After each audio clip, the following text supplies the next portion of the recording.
Well, we're going to get started now. Thank you all for being here. First of all, obviously, I'm not David Plank, the Executive Director of PACE. David actually is out of the country on some research. And my name's Jerry Shelton. I'm with Capital Advisors Group, and we provide support for PACE in running the seminars and the other work that PACE does up here in Sacramento. So we're pleased to have another seminar today. This is the last scheduled PACE seminar of the year. Now notice I emphasize the word scheduled. There may be other PACE seminars that we provide announcements to you for, depending on what topics come up during the summer and things. So look for emails from us if there are other issues that will be addressed by PACE up here in Sacramento. So today we're pleased to have Daniel Solorzano from UCLA and Amanda Datnow from University of California, San Diego.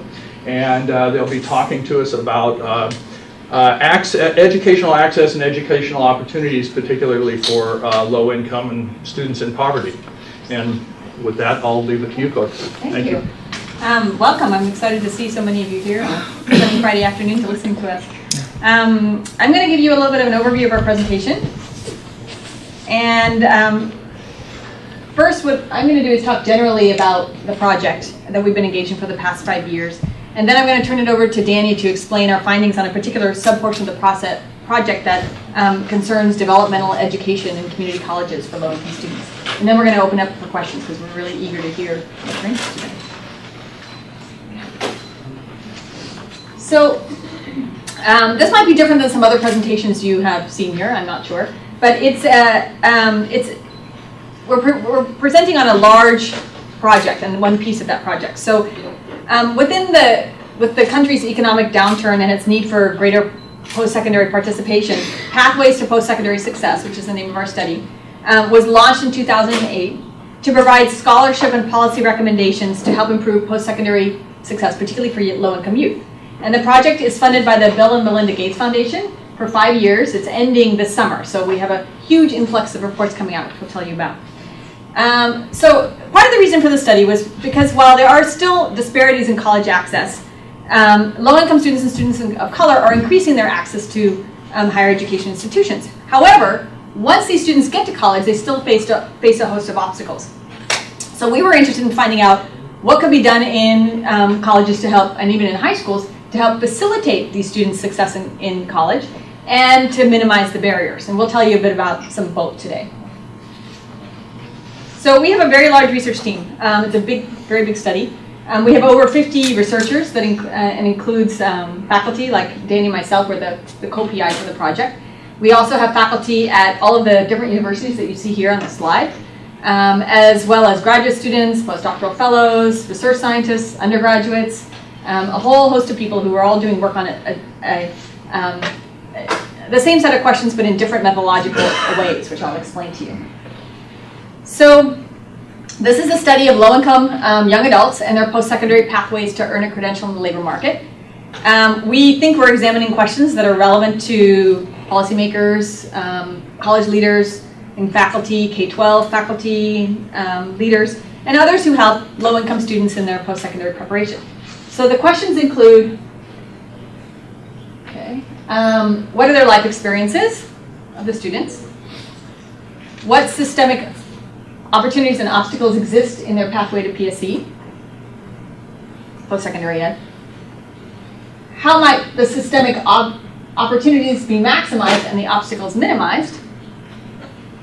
And then what statistical indicators could provide useful information about progress towards PSC? And before I get into the study findings, I want to give you a little bit of a sense of the framework from which we're approaching our work. Okay. For us, we think it's important to use an asset-based approach. So traditionally, as you may know, scholarship on low-income students has focused on the traits and characteristics that supposedly lead to their poor performance in college participation or in school generally. And the problem with this deficit perspective, as we see it, is that it blames the students for their situation and doesn't recognize the institutional and structural barriers that they might face. And also because this research places the emphasis at the individual level, at the level of the student, it also ignores an opportunity to think about how might we structure supports or institutional conditions so that more students can be successful. So when we do our research, we try to use an asset-based approach so that we can think about the strengths that the students bring with them to their daily interactions in colleges and high schools. And it also helps us better understand how can we design programs that better tap into students' assets and skills and so on in order to support their overall college success. The second and important part of our project is the importance of youth perspectives. While it's definitely important for us to analyze demographic patterns and institutional outcomes, which we do, such analysis, we believe, is incomplete unless we understand from the ground level why these phenomena occur. So in this sense, we take a student-centered approach to take a look at the day-to-day reality students confront as they navigate college or the pathway to college and how they interpret and navigate through these experiences. So when we describe our methods, you'll see that we have, we were looking at large databases, but we're also looking at individual students via case studies.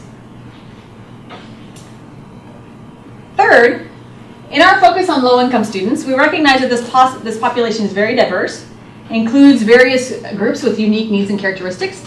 In our Pathways project, particular groups we're paying attention to is single mothers who are represented in a large way in community colleges, students of color, immigrant students, including undocumented students. And so we believe that paying attention to the needs and the similarities and the differences in the needs of these groups helps us keep in mind how we might shape policies that could support them. And finally, as we'll talk more about, we believe it's important to broaden our definition of indicators of success beyond traditional outcomes. So we look at civic engagement in addition to academic engagement, for example. Okay. So our project has 5 different, we call them outcomes.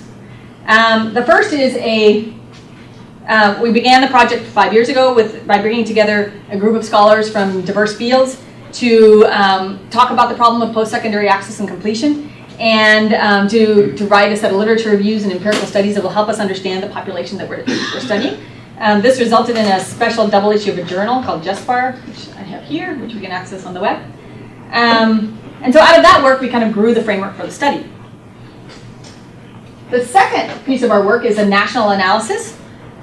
This part of the project focuses on analysis of 2 longitudinal data sets you might be familiar with. One is the Educational Longitudinal Survey, ELS, and the National Longitudinal Study of Adolescent Health, also known as AdHealth.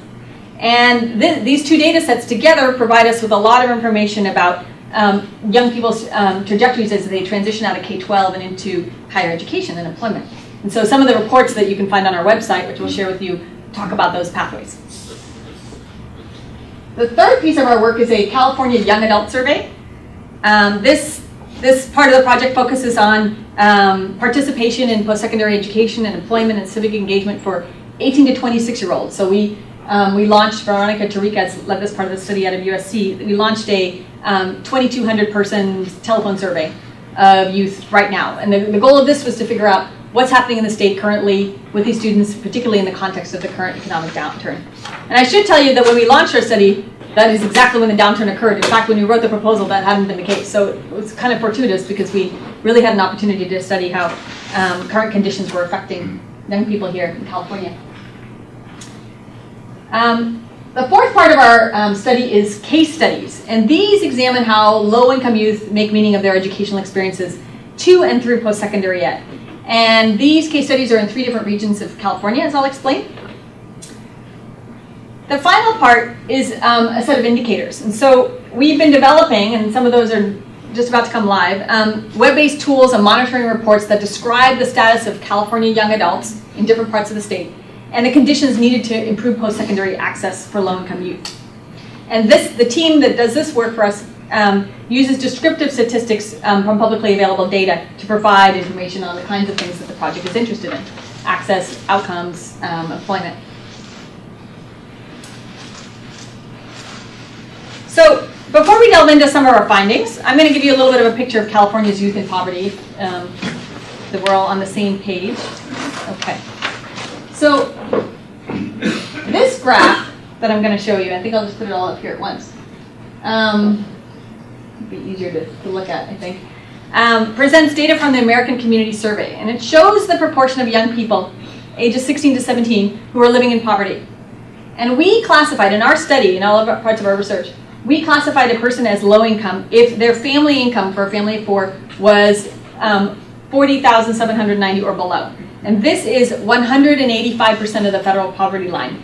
And we use this marker because it's also what qualifies people for Medicare, food stamps, free and reduced price lunch programs.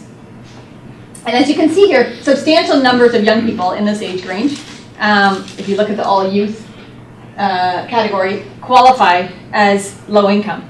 And there are also substantial ethnic disparities. As you can see here, 67%, so 2/3 of Latino immigrant youth in this age range are in poverty. And almost half of African American students or young people, and half of Latinos. So we have some rather pressing problems here in our state with young people who were in poverty. Okay, so because Danny's going to be reporting a little bit on some of our case study data, I'm going to give you a little bit of a background on the methods of that piece. So as I mentioned, we decided to gain more knowledge of low-income youth experience through a set of case studies of youth in LA, San Diego, and Riverside.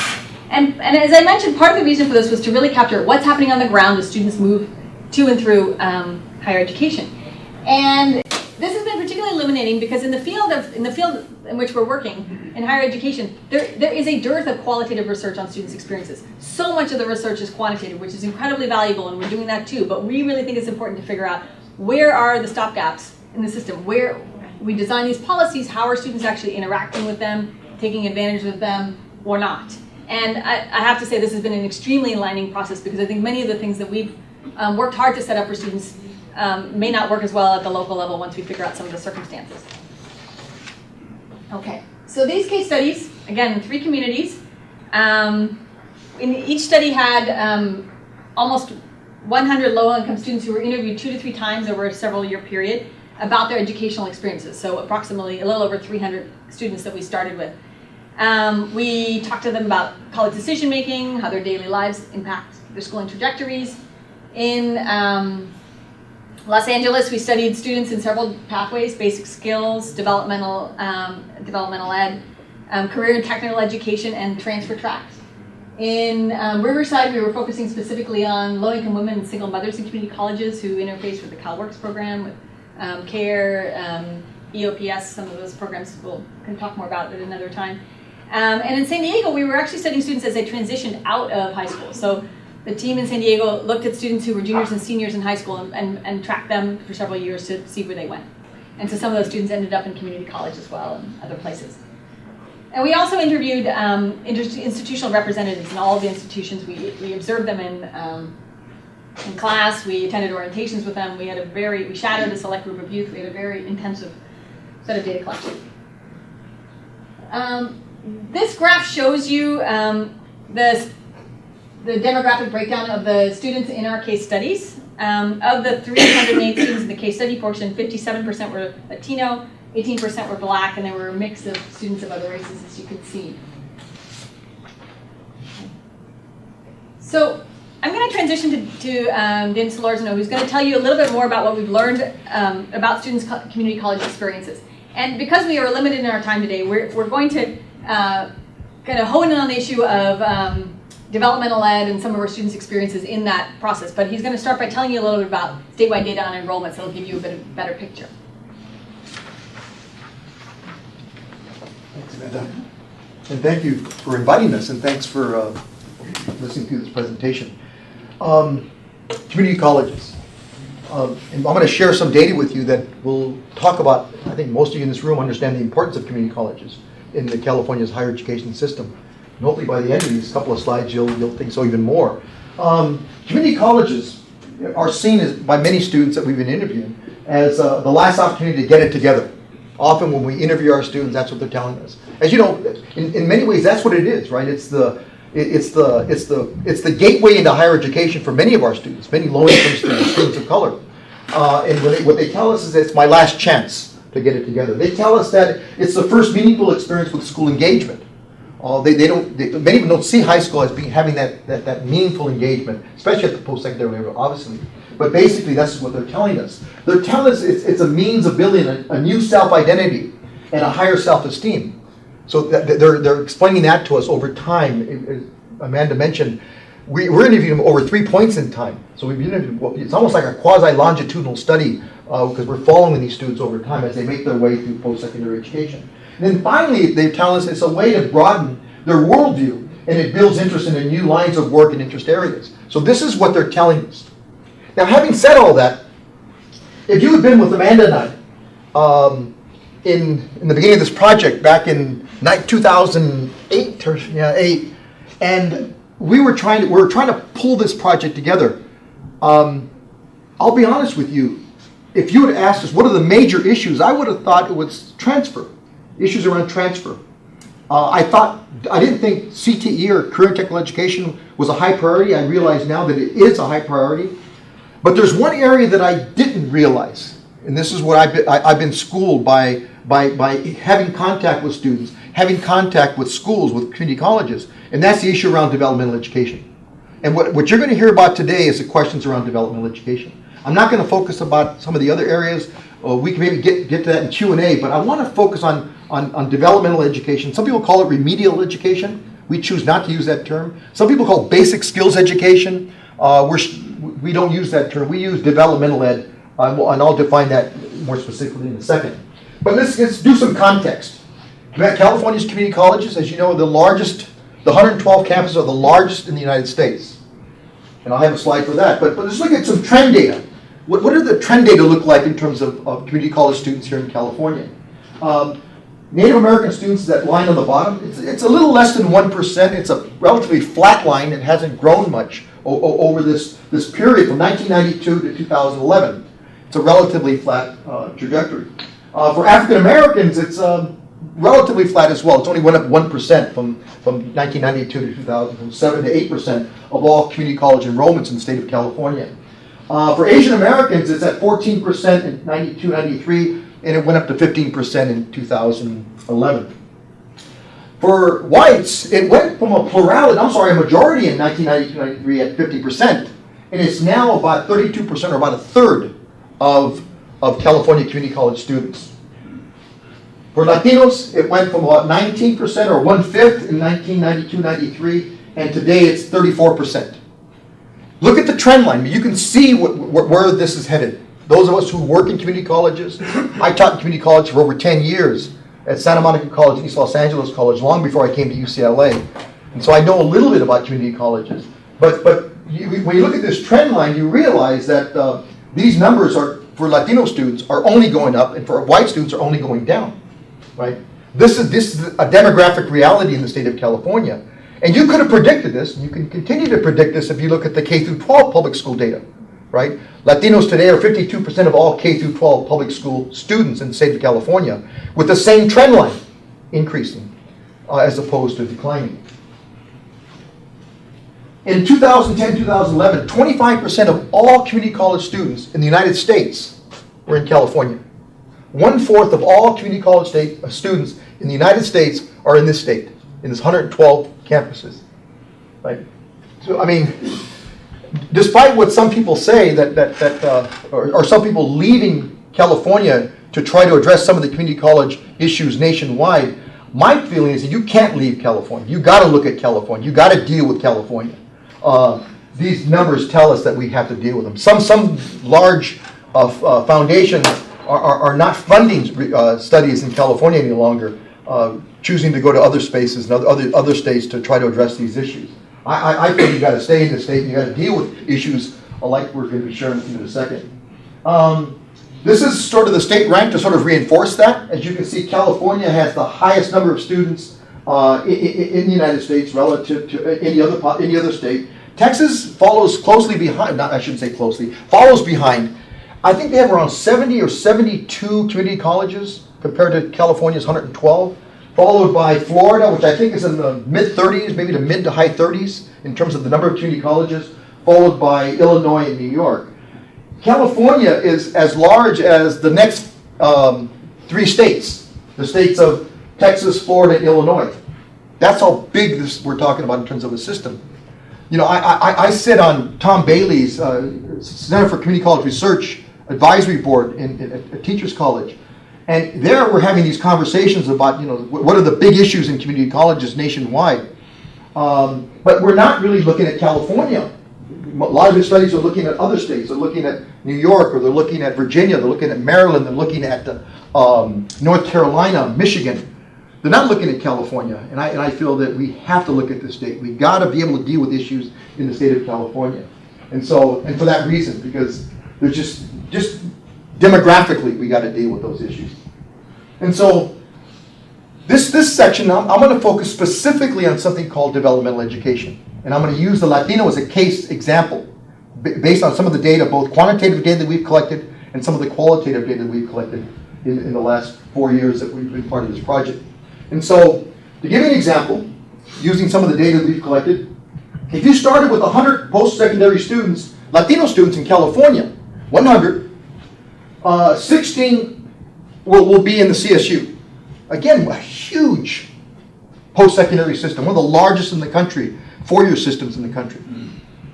Only 6, or 5 I should say, are going to be at the University of California, the system that Amanda and I are a part of, the system that the center supports, center here in Sacramento. But 80 of those 100 students are going to be in the community college.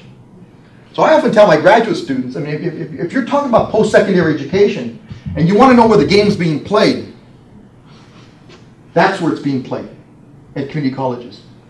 Yet, next week, we're going to be back up here in San Francisco, back up in the Bay Area in San Francisco for AERA. And we're going to be going to different sessions at AERA. Some of you are going to be there, maybe, hopefully. And you're going to find very few panels, very few presidential addresses on community colleges. I mean, unfortunately, in higher education, community college research doesn't have the same status and prestige as other segments of post-secondary education, unfortunately, right? And going to a national meeting like AERA and seeing the number or the lack of scholarly presentations in this area, you may see that pattern, that unfortunate pattern, at least for me, in the work that we do. But as you know, community colleges have multiple functions, and we have to address that. We have to acknowledge their multiple functions, right? For many, many years, I only focused on the transfer function. That's really what I focused on. More and more, I'm looking at the importance of the career and technical education function of the community college and trying to understand what's happening there. One of my colleagues, our colleagues at UCLA, Mike Rose, just published a book as part of this Gates project, looking at career and technical education, looking at a couple of campuses in Southern California, looking at this very issue. So you might want to take a look at Mike's work. But also it has this sort of lifelong learning sort of responsibility or goal as well. And many students, well, many of us in this room probably took a community college course just to better ourselves. Saturday afternoon class, or an evening class, or even a weekday class. This lifelong learning function that the community college has. But it also has this basic skills function. And this is something I really wasn't aware of 5 years ago when we started this project 4 years ago. It wasn't on my radar screen until I started listening to our colleagues, listening to our students, just listening to people's research on what were some of the major issues in this part of the pipeline. And so, of those people who do transfer, the Latino students, those same 100, about 9 are going to go to CSU, and 2 are going to go to the UC. So even those that transfer, they're not coming into the UC in the same numbers as they're going into the CSU. For good reason, obviously. I mean, there's 23 campuses in the CSU. There's only 9 undergraduate campuses in the UC. That might be part of it. There might be other reasons that we can talk about, but we're not here to talk about that. That's another part of the sort of pipeline discussion. And I use this to have that discussions about the pipeline. What are the leakages in the pipeline? What are some of the opportunities within the pipeline? How do we deal with this pipeline as researchers and as policymakers? But for us, I want to talk about this critical juncture called basic skills. This is really developmental education. And so, as you know, we often think of post-secondary education as this linear pathway, right? Where where the vast majority aspire to transfer. And we know that's true by looking at some of the data that comes out of the California Community College Chancellor's Office, right? A good majority of students who apply to community colleges, when they check off that box about your goals, they say that they want to transfer, right? There's some racial differences, but for the most part, they want to transfer. So they start they sometimes get a certificate, sometimes transfer, sometimes get the A degree or AS degree and then move on to transfer. That's sort of the linear model. But those of you who work in community colleges, those of you who went to community colleges, how many went to community colleges in the room? Oh, I'm talking to the choir here. Know that it's not a linear process. It looks more like this, right? For various reasons, it's not linear. I mean, people stop out, even though the vast majority would want to aspire to transfer. Things happen as you go through this pipeline, right? Life happens, work happens, responsibility happens, all kinds of things happen that we'll talk about. I mean, you can be taking courses at a community college, or taking a course and try to enroll in the next course and it's not offered, or you can't get in. And so you have to postpone that trajectory. It's a little easier in the UC to keep going on that trajectory because in terms of course offerings, but the community college with budget cuts, it can be very difficult. What I try to do beginning of every semester, I try to get onto a campus and just to sort of hang out on the campus and to feel the vibe of a campus. I mean, we're qualitative researchers, Amanda and I, and our team that's doing these case studies are qualitative researchers. And part of it, we want to be on that campus, see what it feels like, right? And if you've ever been on a community college campus, many of you were those students on those campuses, it's an amazing place that first week of the semester. There is so much vibrance and so much activity, anticipation, anxiety. This last fall, I was going to meet a former student of mine who teaches at East Los Angeles College. And there was there was lines to get into her room. And I thought, well, I'm going to go and just say hi to her and see how she's doing. And just me trying to get into the door ahead of this line was really difficult because they thought I was butting in and trying to get into the course without standing in that line. But what we knew is that the vast majority of young people outside in that hallway were not going to get into that class. Right? There was only 40 seats in that class. Right? And so maybe 2 were going to get in. But there were at least 30, 35, maybe 40 outside in the hall waiting to get into that political science 1 class that she was teaching. Right? And so I like to be in that space, but it's also a troubling space to be in because you realize that there's anticipate this aspiration of people wanting to do well, wanting to get into these courses and continue on in their post-secondary career. So we have issues with stopping out, people leaving, going back to work maybe, or because there's no courses, they just can't take the courses. They don't want to lose their financial aid by taking 1 course, etc. They often get into what I use here in quotes, remediation. In other words, they take the assessment, and by way of the assessment, they get placed in a particular course, and we'll talk about specifically in a second. And then they make their way through. And so by the time that someone gets a certificate, or someone gets an AA or AS degree, or someone transfers, I mean, these students have really been through a lot. These are really resilient students. And then they come to a place like UCLA. I gave this talk Tuesday at UCLA with using some UCLA data. When you look at Black and Latino students at UCLA who transfer to UCLA, the graduation rates are almost as high for Latinos. It's a 1% difference with whites. So once they get there, once they get to UCLA, they're successful. If success can be measured by graduation. For African Americans, it's a little lower, but it's still relatively high compared to any other 4-year institution, right? A CSU or a UC institution. So I argue something's happening as they make their way through this process. But also we have responsibilities at the receiving institution to make that, when they come to a place like UCLA or Sac State or UC Davis or any other of our campuses, that we welcome them, that we support them, we get them through that section of the pipeline. So that's what we're trying to do. We're trying to find out more about this nonlinear sort of pathway, in this case, to transfer post-secondary success at the community college. So why a nonlinear pathway? I'm only going to focus on one part of this. I would argue I'm going to use Latino developmental education as a case. And here we're using data that we've collected from the Chancellor's Office, the Community College Chancellor's Office. And we've been looking at cohort data from 2009 to 2012. They said look at it for 3 years. And to see as students where they assess in at. Because one of the first things you do when you apply to a community college, you have to take an assessment test. a math assessment, and an English writing and reading assessment test. I'm only going to focus on math today. But the bottom line is that's what you have to do. You got to take that assessment test. And based on the assessment test, you're placed into a course, a math course. The hope is that you can be placed into a transfer level math course, a math course that will transfer to CSU or UC. But that's not the case. So, before I get there, I'm going to pass this. I'm going to keep moving on.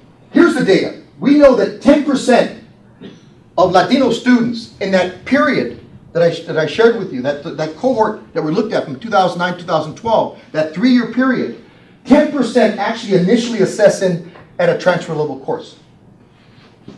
That means 90% don't. 90% of Latino students do not assess in at a transfer level math course. Now, I study pipelines and I study leakages in pipelines. Believe me, this is one of the biggest leakages in the Latino pipeline. And it's one that we're not talking about. We're not having discussions about. We're not engaging with each other around some of these issues in ways that I'd like to talk to you after. But basically, 90% don't. And of those 90%, 14% will assess in at 4 levels, 4 courses below transfer. That means they have to stay in college for 2 years taking 4 courses just to take the transfer level course. So a 2-year college degree or transfer process is not a reality for these students.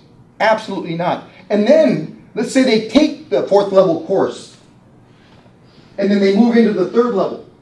What if it's not available? What if they can't get in? What if they don't have priority registration? Then they got to wait another semester to try to get in. Right? So these are some of the challenges that community college students have when they assess in at these levels. About 26% assess in at 3 levels below. That means that 40% assess in at less than 3 or 4 levels below transfer level math. 32% assess in at 2 levels below. So when you add all this up, I think it's close to, well, I'll tell you right now, it's 73% assess in below, less than 1 level below. The reason I say this is because those of you who work in first-year experience programs, FYE programs, or those in Puente programs, the cut line for admission is 1 level below. In other words, they want, if you're going to be in their program, you have to assess in at least 1 level below transfer level math, or English, in their case. Right? Some of the other FYE programs, we're looking at a program at East LA College called Adelante, 1 level below. That means that 73% can't even enter into FYE programs. And some of the data suggests that these FYE programs are pretty successful. They're showing good results, positive results. But students aren't assessing in at that level. And we also know that the lower the course level the student starts, the less chance that she has of finishing. Continue. This is data that if you look at, again, Tom Bailey's shop over at Columbia University, he has study upon study showing this. The further behind you are in this assessment level, you know, where you are in math or English, the less likely you are to finish and transfer. And so only 14% of all these students, these students who assess in below transfer level, only 14% will go on and take a transfer level math course and pass a transfer level math course. Only 14%. Again, this is a major leak in the educational pipeline. That means that, that means that 86% don't. We lose them. And I argue we have to do something about that. We have to have some discussions about that. We have to have cross-segment discussions about some of these issues, especially around math. I mean, some of the student experiences we found in this area, students say that they feel stuck in the developmental education courses, often spending 2 to 3 years before taking college level or transfer level courses. 2 or 3 years. Some students found the course to be helpful refreshers. Most felt as though they were repeating middle or high school coursework. Right. And students encountered ineffective pedagogy. I mean, I'm not about to criticize my colleagues in community college around pedagogy, but I certainly would like us to have some conversations about math pedagogy. I mean, we know something about math pedagogy in the K-12 sector. We have conversations. I've met with my chair of my department, Megan Franke, an amazing math educator, right? But I asked Megan, have you had conversations about math education, about pedagogy with our community college partners? She goes, no, we don't have those. We don't have cross-segment conversations. K-12 talk to each other, and well, higher ed, I'm not sure if we talk to. I'm not sure if we talk to each other. I mean, unfortunately. I mean, those of us who teach at the community college, and I taught, as I said, for 10 years, I wasn't trained to teach. I've been at UC for 23 years, UCLA for 23 years. No one ever trained me to teach. I never went to a teacher training program to teach me how to teach college. It doesn't happen. So unfortunately, we're not training, educating our colleagues at the post-secondary level about how to teach, whether it's math or sociology or psychology. But in this particular case, we're talking about math. And I think we have to have some discussion about pedagogy. And I think we can learn from our colleagues in the K-12 sector that are already having these discussions. For instance, there's something, some of you know about Puente, the Puente program, right? And that's been a pretty successful community college program. But one of the goals of Puente, one of the ways in which they achieve their goals, is that they have what they call a culturally relevant curriculum, coursework. So you take a course and you deal with the Latino literature, or your writing is around Latino issues, right? So there's this focus on a culturally relevant pedagogy and a culturally relevant curriculum, and it's shown to be successful. It's shown to be successful. My question is, do we have a Puente for math? Right? Where I think we can be having the same conversation with math instructors, right, about culturally relevant math. Well, our colleague over at the University of Illinois, Danny Martin, talks about culturally relevant math in the K-12 sector. But you ask Danny, do you talk to community college teachers in Illinois? Nope, unfortunately, right? There's issues around, there's a colleague of ours at the University of Hawaii, has what we call ethnomathematics, right? Are they talking to post-secondary teachers about what is ethnomathematics? How can it be applied to post-secondary education? No. Ethnomathematics is mostly a K-12, mostly a high school sort of curricular area.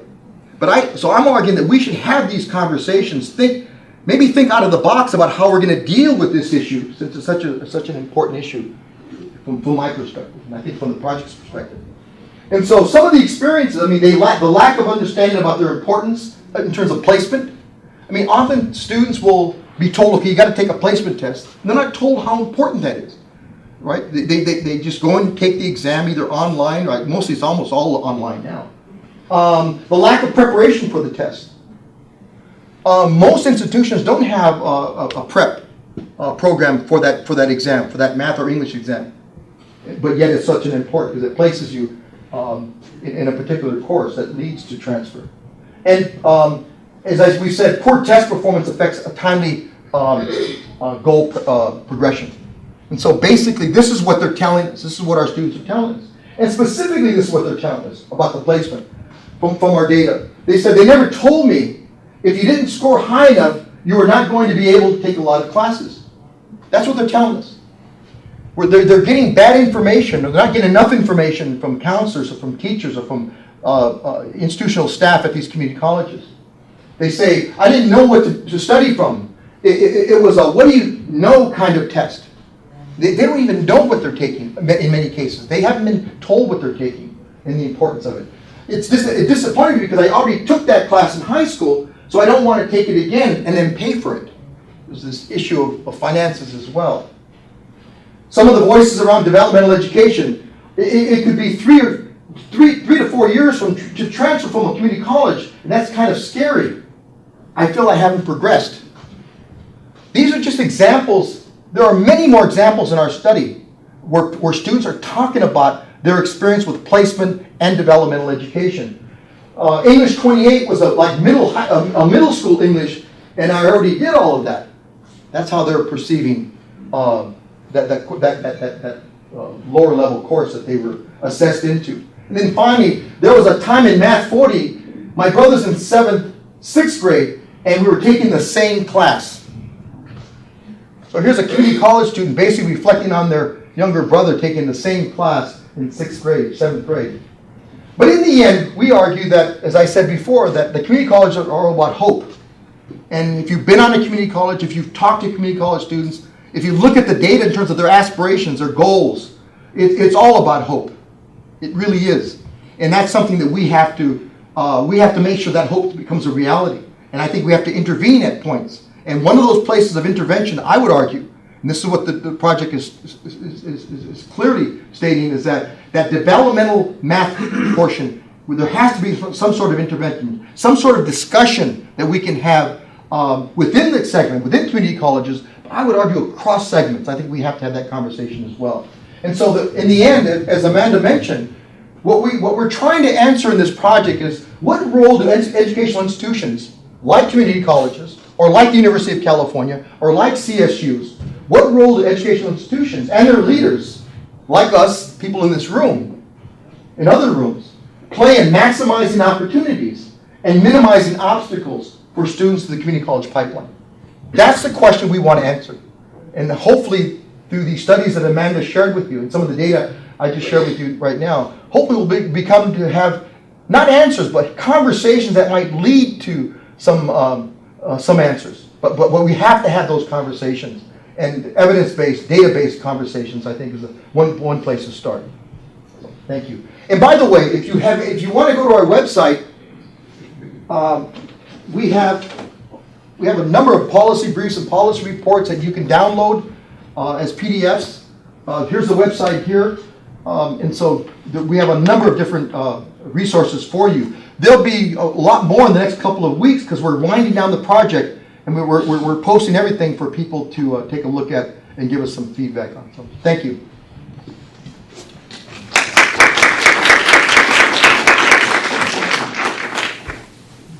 So questions for Daniel and Amanda?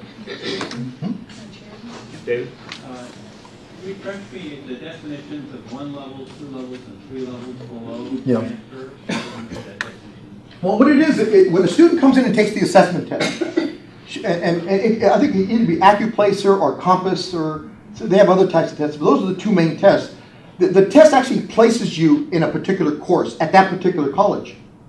And that's something that, and so it'll place you at, it says that you have to take, let's say, a course that's 3 courses below transfer level course. When you say below, I don't know the definition operationally of below. Well, is it algebra 1? Is it geometry? I think it starts with arithmetic, and it makes its way up to, I think, algebra 1, I think it is the final one. Yeah, something like that. But yeah, that's what they do. But here's another thing that we don't talk about, right?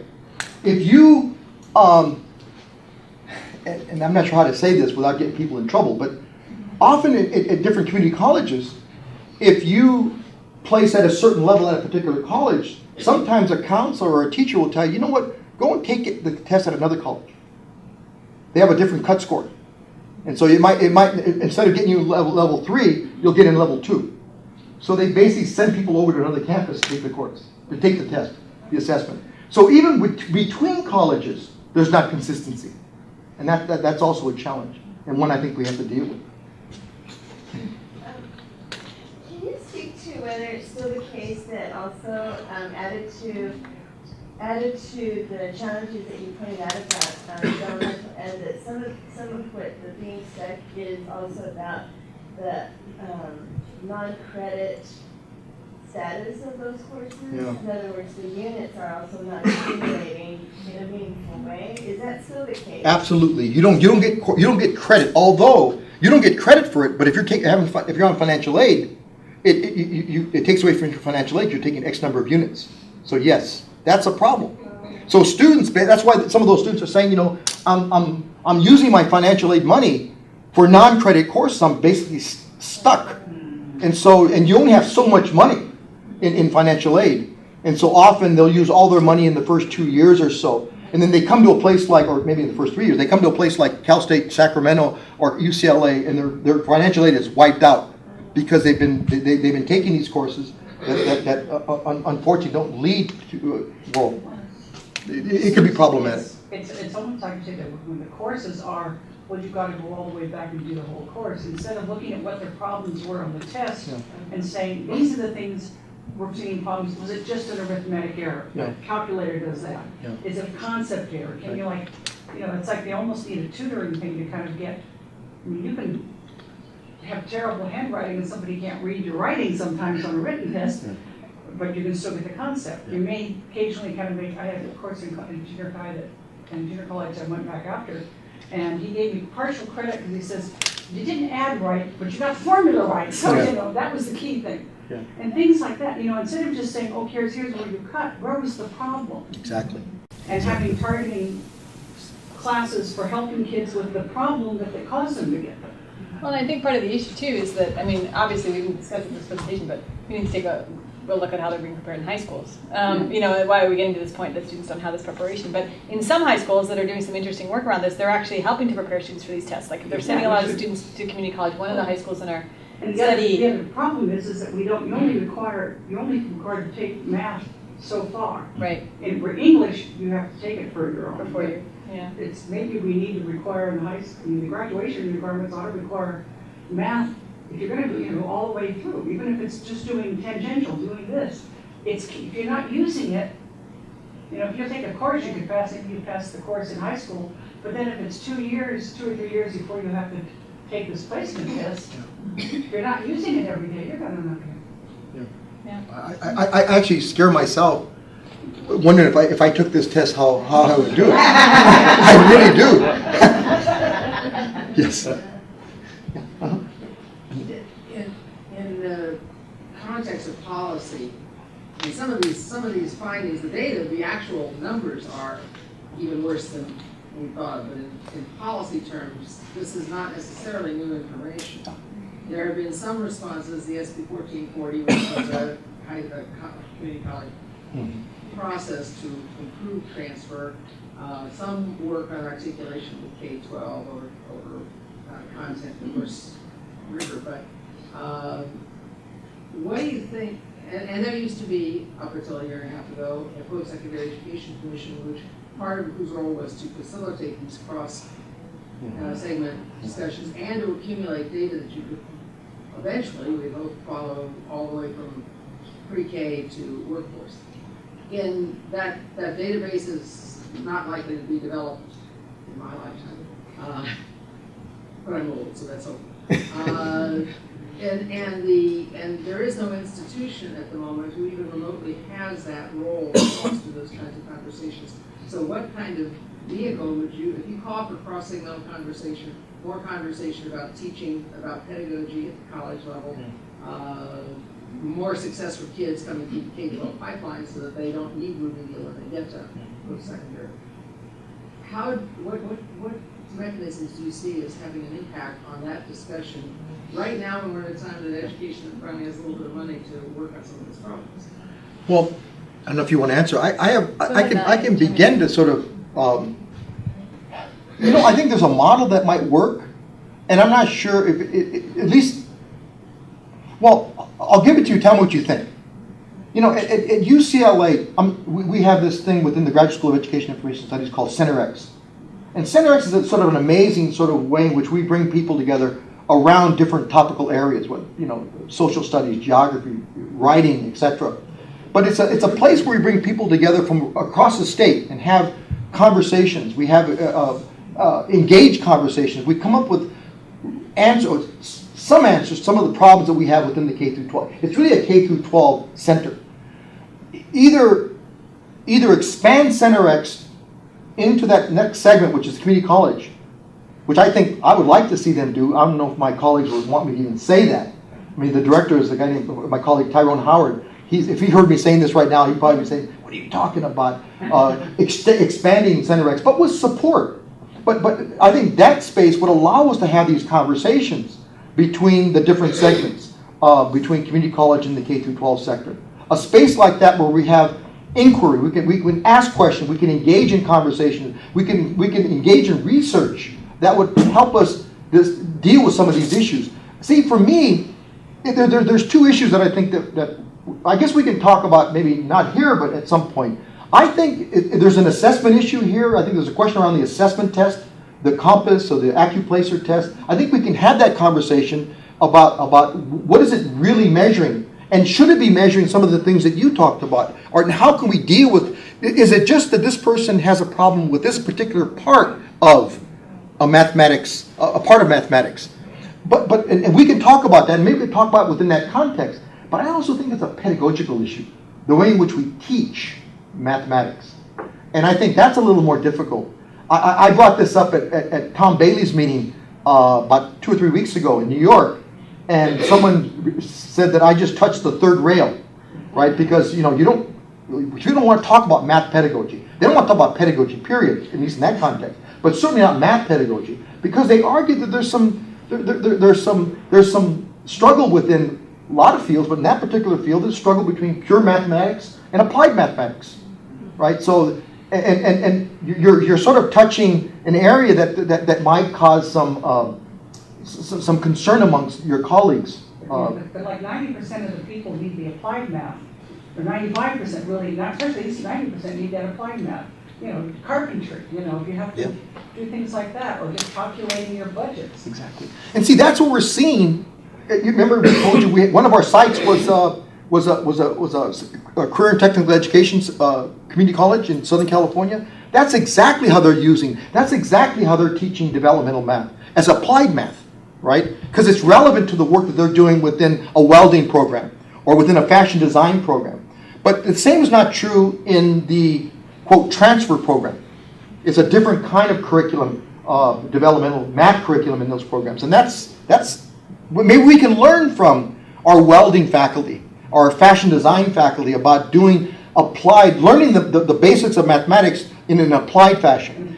Something that's going to be useful for everybody. Well, I think one of the key things that Danny sort of alluded to is, the quality of the teaching really varies. It obviously varies a great deal in K-12, and that's one of the reasons we see some of the outcomes we do, particularly across different types of communities. But in community colleges, one of the additional challenges is the majority of people teaching in community college are not full-time faculty. So the number of full-time faculty has really dwindled over the years, and it's a minority of the faculty. And these courses, the basic skills courses that are so critical for students, just like in K-12 settings where low-status courses are taught by new teachers, these are also taught by adjunct instructors who are managing, probably teaching at multiple universities without any professional development provided, with little guidance provided. And so, these critical courses for students are the ones that we probably, just like in K-12, when we see under-resourced settings, that's where we need our best teachers. We oftentimes don't find them there. And so this is an additional issue. And sometimes there aren't people who are even, qualified to be teaching this, wide array of students. And so it's an additional problem that I think, the community colleges are definitely concerned about it. My colleagues who are teaching in community college are very concerned about both math and English placement testing and how it leads students to these kinds of outcomes. But they kind of feel like the system is broken. They're not really sure what to do. And there are different viewpoints. There are some faculty that think, by golly, we should be sorting students out. These ones that are scoring below should never be getting on to transfer level coursework, and so in fact the system is working well. The same way that people advocate for tracking in high schools at times without really seeing how this narrows our pipeline so much. So it's a really complex issue, both around the assessment, but also around, what are the conditions for teaching in community colleges. And years ago we offered a community college teaching credential. No one offers that anymore. It doesn't exist anymore. And there's even very little research on how people come to be good community college faculty. We've seen some amazing teaching in our courses. We've also seen some that is, not so amazing. But we've seen some phenomenal people. But the same is true in K-12, right? And so we've seen some phenomenal people doing really transformative work with students in some of the settings that we've observed. And students really notice that. I mean, across the whole study, not just in developmental ed, they speak really powerfully about the teaching experience that they've had. People who really transformed their lives. Connecting with a faculty member who opened up, their mind to new ideas and really got them interested in learning, and others who completely closed the door. So it's a huge range. Dan? Yeah, let me it's give you a place where you may be able to collaborate and find some answers. I work in alternative K-12 education, and we have a number of things to offer you. One is in Diploma Plus continuation education in schools. For those who are not as successful, there's a lot of adaptive testing because students who have gaps in their knowledge, but they also have knowledge between the gaps. And so they can identify what's known and then fill in the gaps rather than have full repetition of kind of courses. So that allows much more rapid progress. We also have people who are skilled in teaching multiple modalities, who can use visual and aesthetic approaches to make that clearer because we recognize a lot of the students all the time have been taught by people talking at them, and that's just not necessarily their neurological strength or their flexibility. We have people, because students have struggled, are really experts in looking at social and emotional development and resiliency. And it's wrapped around and put into the context of cultural competency. So the jury knows how to find that. It may not be into another meeting, but we really have some experts within the alternative schools in K-12 education where we have those students who are dropping away and we get them up and back up to success. So, and that's usually in the secondary sector, right? That's usually in the secondary sector that you're talking about. Also, I lead community-based schools and opportunity ed for the state, which are both elementary as well as Diploma Plus, which is high school. See, this is the kind of conversation I think that would be helpful. If we brought folks like yourself and what the area that you represent with community college folks, with other K-12 folks, and have this engaged conversation about what works, what can work. Absolutely. So I'd love to meet you. Absolutely. Another meeting, but Jerry knows how to. Okay, good. Carol. Hi, I had understood that CSU had a program that was relatively successful, where they actually hooked up with K-12 and figured out how to assess kids and give them a preview of where they would end up as far as remedial courses went. And they've been relatively successful in getting kids to focus on their education maybe before they left K-12. I'm surprised I haven't heard anything from you guys about that program. Well, we're not. MDTP? Are you talking about MDTP? EAP. Yeah, EAP. Oh, okay. Yeah, there are a lot of, in fact, some of the students in the San Diego study have been involved in different types of college preparatory programs. Not so much, and I don't think we've investigated around the assessment issue per se, but in terms of, AVID, EAP, others that are kind of helping students get geared up for college. But I don't know. Well, EAP is an assessment that they do. But there's also a program in addition, right? Well, I thought I'm not familiar with this. That basically what they did was it was a part of the K-12. Well, it's kind of an optional part of the K-12 assessment system, and they use it to assess where a kid would land in terms of remediation in CSU. And it gives the kid an early Interesting. Yeah, we didn't come across that, but I'll definitely investigate it. Definitely should look at it. It is part of a STAR test, 15 questions. Yes. Okay, right. 15 questions. Math area. Got it. Students take it during their 11th year. But it's part of the this KC? issue that you guys. It's not part of the KC though? No. So it's part of the regular STAR test first. Yeah. Okay. A little bit about the EAP, because I work at the STAR office. EAP is a part of the math assessment. Got it. But that's only assessed for your college ready or not ready. So for math, you only students reach algebra 2 or some of your high school math, they have the additional EAP portion.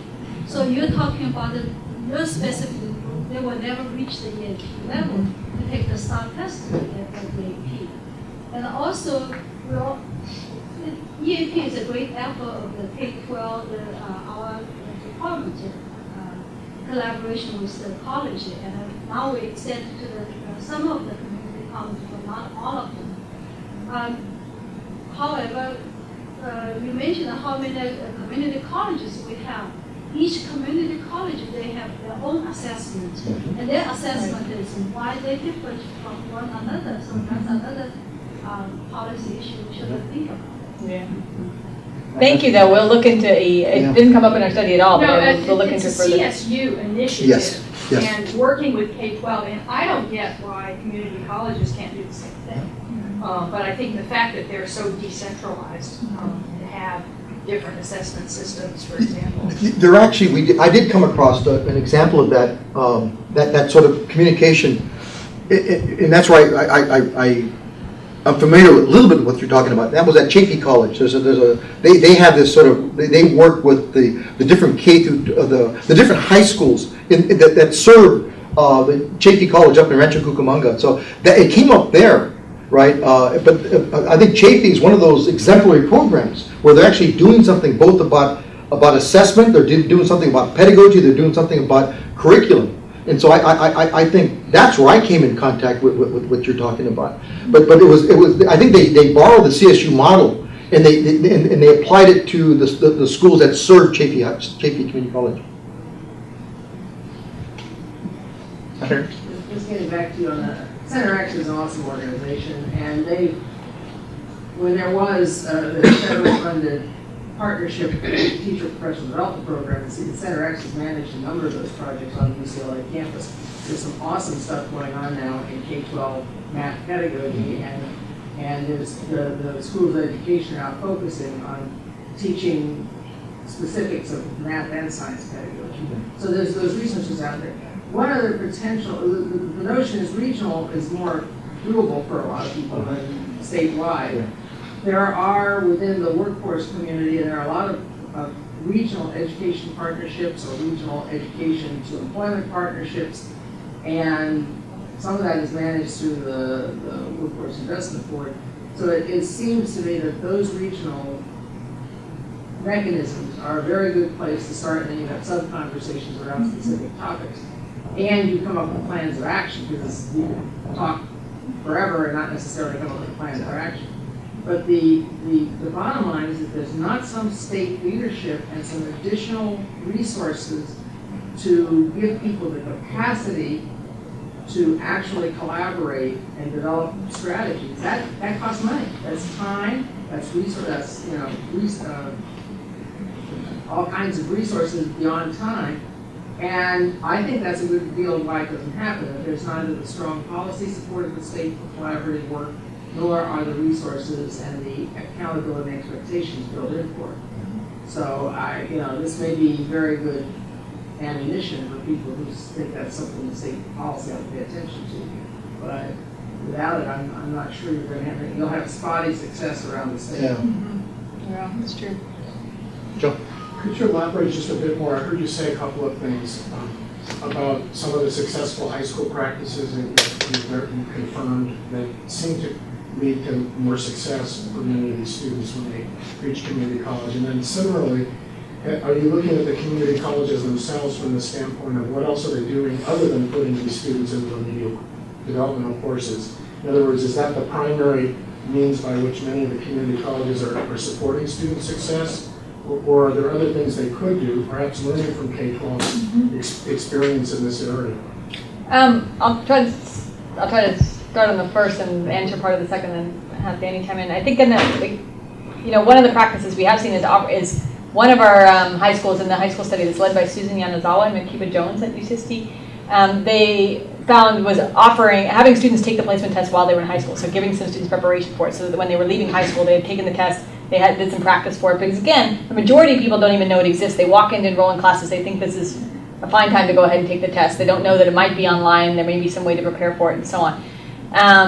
So, that's one practice. And they also provide other kinds of college support in terms of getting prepared for community college, like filling out the FAFSA, the federal application for students. No, sometimes it's just individual teachers. And I think when one of the reports we're about to post up on the web, I just saw the proof today, is looking at the kinds of information students are getting about college and high school, and it is dismal.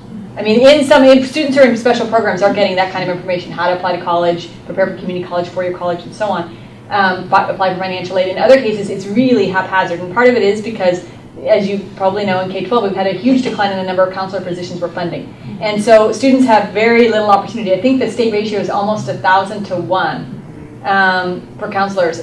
Similar kinds of percentages. It's also dismal in the community college. When students get there, they have very little access to people. So unless they're in a special program, which I'll talk about in a minute, those resources are not there. So a lot of it is happening frontline with teachers. Teachers in the K-12, teachers in the community college are providing a lot of the mentoring and advice. Coaches other kinds of mentors are doing a lot of that advising of, let me sit you down and help you fill out this financial aid application. We have a brief that's up on the web on financial aid application issues that students have. It's a huge problem that students don't understand how to fill it out, can't get assistance with it, run into all kinds of issues with getting the funding that they need, and of course this causes them to stop out. So that's a big other area we could have focused on today. But there are some programs that are making a difference. In high schools, I mean, you know about some of the college support programs that exist. We had some students who choiced into particular high schools. Those ones tend to be doing better of the ones we're studying. These are students who made an active choice to get into a high school program that was offering something special or different, and those seem to be offering them a little bit more high quality preparation, or bus to another school across town in whatever city they were living in, got better preparation there. We still had some of those students who completed the A through G curriculum who still, interestingly enough, placed below transfer level in their coursework, which is interesting to me. But at the community college level, we have seen some very promising practices. When students are hooked up with a special program, all kinds of special supports come along with that. And it can be some that are targeted for low-income students like EOPS, so that they're getting book vouchers, they're required to come to orientations, they're required to go to counseling sessions, they're required to develop an education plan. Those things all help a lot. But we've also got, within our sample, a couple of different programs that are kind of learning communities. Danny referred to one, first year, freshman year experience program. We have another learning community in a different college. And in those cases, the students are getting priority registration. That helps a huge amount. They get this advising on an ongoing basis. They have somebody who's watching over their coursework. They're taking things as a cohort in some cases. All those things make a difference. And those same kinds of things make a difference in the high school as well. But those are some of the examples we've seen, in addition to these CTE examples that have been quite promising as well. You want to add anything? No, I was going to mention the FYE, the first year experience programs. I think those are really absolutely promising. And for various populations. I mean, in the case of, as I mentioned at East Los Angeles College, the Adelante program was for immigrant students. And so it's really focused on first year experience for immigrants, and it's been really successful. And then the program at one of our campuses in the South Bay of Southern California, it's a very, very, it's a good program. It shows some really good results in terms of persistence over time. But I'm looking to find, and I guess the Chafee program was that that program that connected the community college with the local high schools, the service schools. I think that's also very promising. I think but we have to have these conversations. I think it's important that Chafee has the conversation, but I think it's got to be scaled out a little bit more, because as we said, there's 112 campuses. It's a huge system, and so many. It's quite an effort.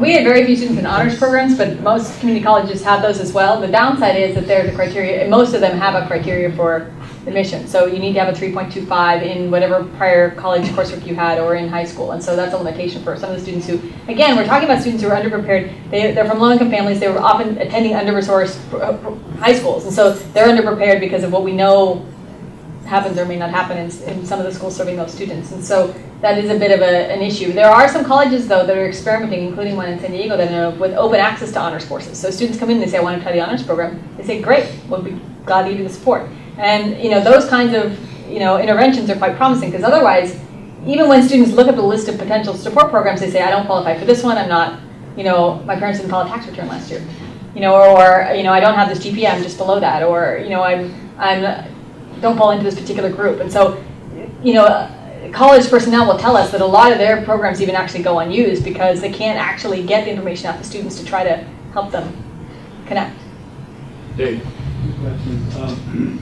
Would I assume correctly that you will be having some recommendations that are based on the research you've done? Yeah. And second question is, where will those recommendations go?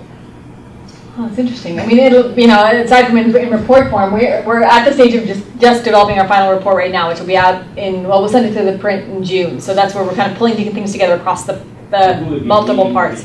Hopefully people like, you all, but the Gates Foundation is helping us connect with different organizations and then a pretty wide media spread, as you might imagine. I don't know exactly how that'll play out. Do you think you're meeting with the Senate Ed Committee staff or other people like that to show them what the recommendations are and what might be done? That would be great. I mean, if we can get access. So, we have to start working on that dissemination plan as you're kind of catching us in the midst of wrapping up. But absolutely, those are super important ideas. Yeah.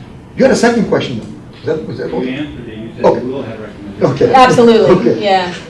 So I'm curious if people in the room saw this. It was quite a stunning study that came out last week, I believe. I'm not sure if it was regarding California community colleges, maybe not a study, but it was a study of students who were admitted into transfer level courses at the community college in their state based on their grades in high school rather than an entrance exam.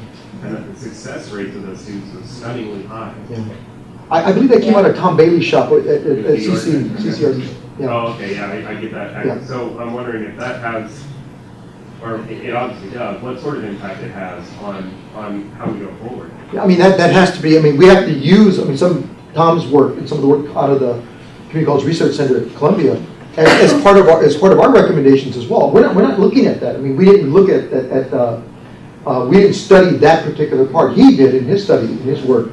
But that obviously one of the recommendations based on some work that our other colleagues are doing in other states. Absolutely, as another indicator, another predictor, if you will. So we have time for one more question. Based on your research, you said it's been going on for about 5 years now. Did you come across any non-cognitive factors that point to success based on the students who have graduated or dealt with the obstacles? You know, there's a whole literature on non-cognitive predictors of success. I mean, I think of William Sedlacek's work, right? Right, but based on what you Yeah. I mean, again, if you're asking us about the national data sets, I'm not sure what we can say about non-cognitive factors. I mean, I think what we can say a little bit, and it's interesting. I mean, I think because although we think it's important to look at student interactions at the local level and how they interface with colleges, and this is what we've been reporting today, we shy away from sort of looking at individual characteristics and how they might predict certain kinds of student success, aside from achievement patterns, which we're looking at in the quantitative. But we have been playing with this idea, and it's in our draft final report, but we haven't fleshed it out enough to share with you yet, about, you know, sort of different types of help-seeking behaviors that students might develop, you know, things that they dispositions that the students themselves have that might allow them to take more or less advantage of different kinds of programs. I don't know that we've got great data on that, and it's tricky. I mean, some are definitely more resilient than others, but there's this whole set of factors, and once you kind of dig beneath the surface, you'll see a whole set of life circumstances that kind of led them to that, or sets of supports that they have around them. So I think when I think about student resilience and some of the ways in which they orient towards school, it's usually not just this one person and something amazing inside them. I mean, we try to pretend that, and honestly, Danny and I have talked about this before. When we teach students at our universities, oftentimes they are among the higher achieving students in our state, either coming through transfer or through the freshman route, and they oftentimes think that they got there purely on their own successes, that they are wonderful, amazing people, and they're incredible, and my students are fantastic. But it oftentimes takes some talking when you kind of have to say, listen, you got here due to a whole host of set of support factors. You might have attended a high school that offered you something, you know, particularly. You might have had a teacher who interviewed. You might have had parents who had these, you know. So when we look at this, we really look at this as sort of as a unit of support. And so we spend a lot of our time on this study focusing on what are the things around a student that might, or peers, that might help them get there. That, yes, the student and their own internal factors are super important, but the kinds of supports that we can set up, because we're focused very much on the institutional pieces, that can promote more students seeking help when they need it, you know, getting advice when they need it, that it's less about the individual person and them having to pull themselves up by the bootstraps and carry this all on their shoulders, but more an institutional responsibility to making that happen. Does that help? But you know, one thing we did find, and it was part of the national study, I'm not sure, was it, I think it was Cynthia's research, in terms of mentoring. And it wasn't what we had expected. We had expected the mentor would be a teacher or a counselor. It turns out that the heavy predictor, or the most positive predictor of success, of mentoring success, was a coach. Was their high school coach, and there was one other person within that really was really a better predictor than the ones we'd anticipated, or the ones that they had anticipated when they did the study. And so that we had thought that it would be a teacher that would be the mentor that had an impact on them, or a counselor. I think it was a coach, and I think it was a parent. Those were the two strong mentoring predictors. Unexpected. At least she thought it was unexpected. I'm talking. She is Cynthia Feliciano at UC Irvine, a sociology professor who did this particular part of the research. So that's a non-cognitive sort of predictor. that we unexpectedly found, or they unexpectedly found. And when you go on our website, you'll see reports written by many other people in addition to ourselves, but most of the reports up there are written by people who led these different outcome teams that I described to you. And so there's I think we've got about 25 reports up or in development, but the majority are there already. So if you log onto the website, you can see all different reports on all these different types of topics and see if something, hits on the kind of thing you're interested in.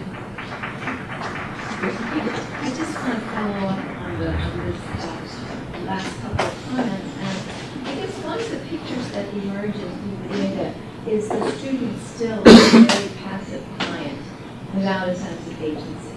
And your comments just now about the need to really look at, even given the native traits of a person and so forth, we're leaving those aside and looking at institutional support and environmental factors that promote success in students. It seems that somewhere in your methodology of all the case studies, there might be some room for actually that aspect, because it would actually help have institutional supports that promote. And that's exactly what we're doing. We're not trying to leave their attributes aside by any means, but we're trying to say, if we simply explain all of these outcomes that we get on students' attributes, we're going to miss a big part of the picture. Because in fact, when we look at students, we can see very different trajectories. We can follow two students who have very similar life circumstances, both single mothers raising a couple of children who were still teenagers, for example, and we have many of those in our sample. They may have very different experiences in college based on who they connect with, what kinds of high school experiences they had. We asked them a lot about their background, their preparation. We have a student we might be following who came out of special education we have a student in our sample, I know we cited in the final report, he said, I never learned my times tables. This is obviously going to be a big limitation for transfer, right? Versus someone who's just, charging ahead and has already transferred in the course of our study. And so we do have, they have huge differences in their preparation, even though on the face of it, they might look like they're part of a similar population, low-income single mothers with two children who are teenagers. The mothers themselves are teenagers, for example. So it's not as if we're ignoring those, and the agency is really important, and that's why I was starting to get at this issue of we're starting to find that students are at different stages in their development. And so there are times in which, and it's the same, I liken it to reading a novel. I can read a novel one day, and it speaks to me in one way, and it may just not really connect with me. I can pick it up again 2 years later, being in a different point in my life, and I pick it up, and all of a sudden it's extremely relevant to me. And the students orient with information very much in that same way, we find. So sometimes I can talk to one of my kids and give them a whole bunch of information about how they should be working in school. But it's not relevant to them until they've all of a sudden got a grade that they're not pleased with. And then all of a sudden they really need to hear what I might be able to do to help them, right? And so it's all of that. It's about kind of how do we customize our services to students so that we get them at a developmental level or keep up with them on a regular basis so that when we're giving them information that's really useful to them, it's at a point when they actually need it and can use it. Because students will be honest and say, I wasn't willing to hear it right then. I know my counselor told me that, but I was in a different place. I couldn't. I mean, a lot of the students we're talking with are barely struggling to make ends meet. I can't even focus on that. I can't even figure out how to transport myself to school or to provide childcare for my children or to do this job, the 3 that I'm working to make a living wage. I mean, that's a whole other piece of the set of conditions around low-income students that we didn't talk about. But there are a lot of other challenges that people are negotiating while they're trying to manage their education. And that's part of the personal circumstance that, they're working with. Yeah? But another non-cognitive factor that crosses the national data set, the survey, the California State Survey, and the case studies are aspirations. Yeah. These students really aspired to go to college and to be successful in college, and so that I think that's a strength that we have to build on, and I think it's a strength that we see in probably all 112 community colleges in the state of California. It's that aspiration that they have for each other, or they have for themselves. And then if you look at that's consistent across other data sets as well. If you look at other national data sets and local data sets. And the challenge for us is to think about, given the students that we know that have persevered through a set of rather challenging circumstances, given the budget climate and so on, and not being able to get coursework or starting at 4 levels, below transfer level coursework and still managing through. How do we help convince people that this is a population to really pay attention to, and these are the folks you want in your universities because they've been able to manage and persevere through a lot of challenges that look quite different from the students we've actually done a fantastic job of preparing and getting ready for college right out of high school. That's a very different, they've developed a set of life skills and problem-solving skills and cognitive skills that are really important that we need to help people understand and help build on. And yet in other conversations we have about the same population, people will say, really the goal is just to get them a credential that gives them some value in the labor market. The focus is not on transfer. And we believe we want them to have a credential with value in the labor market. But some of the credentials that are out there in our state right now are not giving people a living wage. And so they might go and be in a certificate program. There are no jobs after for some certificate programs. And so we're almost selling the students a bill of goods. And a lot of students will tell us this. I thought if I signed up for this, I'd get a job, and I haven't been able to get one. And some of them are going to proprietary colleges where the same situation occurs and taking out, large amounts of loans. And so there's a very complex picture in a state like ours where the economic opportunities aren't the same as they are in some other places right now. And so we want to really kind of raise the bar in terms of, we want all these students to have those opportunities to pursue whatever their dreams might be, rather than say, okay, it's enough. You know what, it's getting them slightly out of poverty, we're good with that, time to move on. But really to say, gosh, imagine if we can develop the talents of all of these people. What are the possibilities, So I think we're out of time. On behalf of PACE, again, thank you very much for being here today, and let's give Daniel. Thank you. Thank you.